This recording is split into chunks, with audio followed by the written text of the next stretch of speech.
articulación o constituyen un engrosamiento de una parte de la cápsula articular. Estas articulaciones como tal son de mucho movimiento, son aquellas que nos van a permitir el movimiento. También van a estar reforzadas con otros elementos como son los ligamentos, tendones, meniscos, cartílago, etc. Algunas de estas articulaciones presentan demás características, como un disco articular o menisco fibrocartilaginoso. Los 6 tipos principales de articulaciones se clasifican según la morfología de las superficies articulares y o el movimiento que permiten estas mismas. Tenemos la primera articulación, que son las articulaciones planas. Esta articulación permite movimiento de deslizamiento en el plano de las superficies opuestas.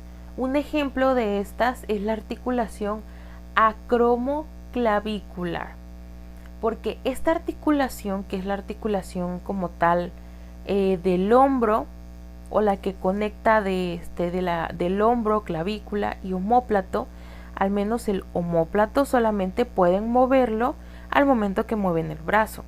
Y sí se puede mover en forma de rotación, se puede mover hacia adelante y hacia atrás y de arriba hacia abajo. Las articulaciones planas son numerosas y casi siempre de pequeño tamaño. Tenemos las articulaciones de bisagra. Estas articulaciones solo permiten la flexión y extensión. Un ejemplo es la del húmero cubital, o sea, la del codo. La cápsula articular es delgada, sin embargo, los huesos están unidos por potentes ligamentos colaterales. Esta articulación, que es de bisagra, solamente va a permitir que yo pueda hacer extensión, o sea que estire mi brazo, y flexión, o sea que, valga la redundancia, flexione mi brazo.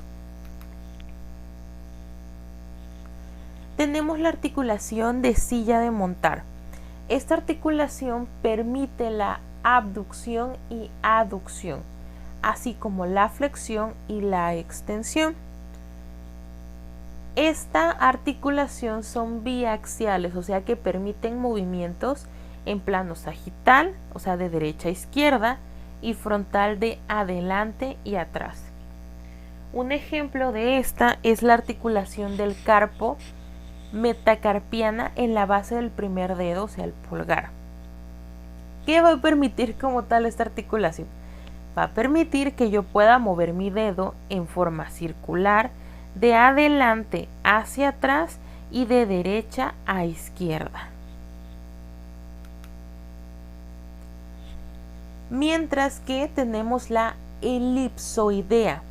Esta articulación permite la flexión y la extensión, además de la abducción y aducción.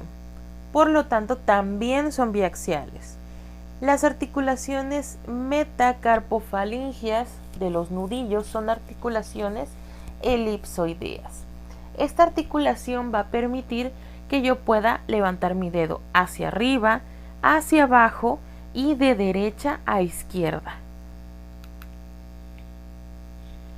Las articulaciones esféricas o esferoideas permiten los movimientos en múltiples ejes y planos de flexión, extensión, aducción, aducción y circunducción. Estas son sumamente móviles. Un ejemplo de esta es la del coxis junto con el fémur, que es también la húmero escapular, que es la del hombro, que por ejemplo el hombro junto con el brazo podemos moverlo en círculos, hacia arriba, hacia abajo, hacia enfrente y hacia atrás, así como el del fémur y la cadera. Podemos mover la pierna en círculos de derecha a izquierda y de enfrente hacia atrás. Tenemos la última articulación, que son las trocoides.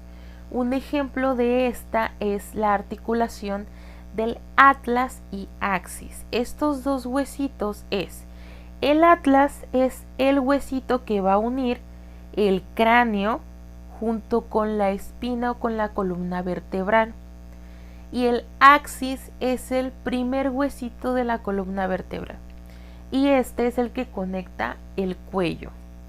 Estas articulaciones permiten la rotación en torno a un eje central. En estas articulaciones, un proceso óseo redondeado gira dentro de un anillo. La articulación atlantoaxial media es una articulación trocoide. Esta vértebra gira dentro del atlas, que es la articulación que nos permite que podamos voltear de derecha a izquierda y podamos de igual manera hacia arriba y hacia abajo. En conjunto, los huesos y las articulaciones, junto con los tendones, ligamentos y cartílagos, conforman nuestro sistema músculo-esquelético. Nos permiten realizar las actividades físicas diarias, como lo es caminar, correr, sonreír, estirarse, etc. Cuando haces gimnasia, los músculos se agrandan. Entonces puedes levantar cosas más pesadas, correr más lejos y saltar muchísimo más alto.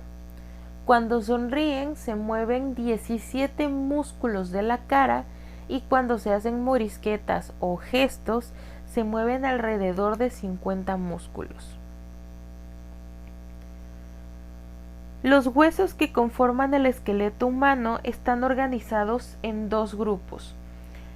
Tenemos el esqueleto axial, que está formado por los huesos de la cabeza, la columna vertebral, el esternón y las costillas, mientras que el esqueleto apendicular va a estar formado por los huesos de las extremidades superiores o brazos y las extremidades inferiores o piernas. El esqueleto axial como tal va a ser la parte media, o sea, lo más pequeño se puede decir del cuerpo, mientras que el esqueleto apendicular va a ser lo externo. Aquí se puede ver de mejor manera cómo está compuesto.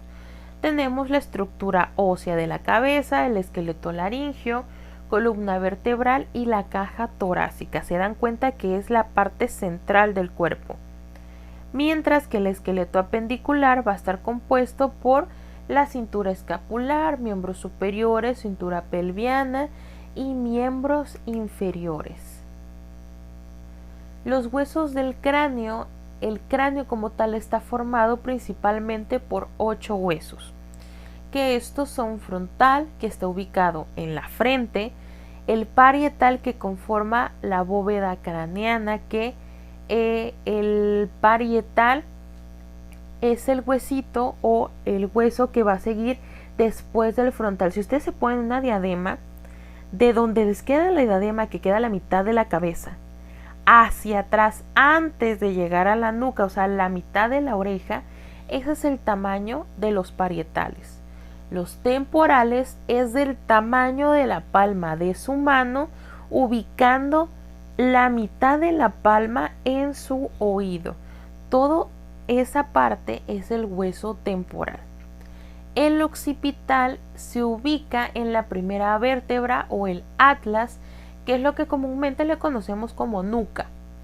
El etmoides es un huesito que está ubicado detrás de la frente y detrás de la nariz. Este huesito va a estar en forma vertical, mientras que el etmoides va a estar detrás del, que el esfenoides va a estar detrás del etmoides, pero este huesito va a estar de manera acostada, o sea que estos dos últimos huesitos van a estar encontrados. Los huesos de la cara se comprenden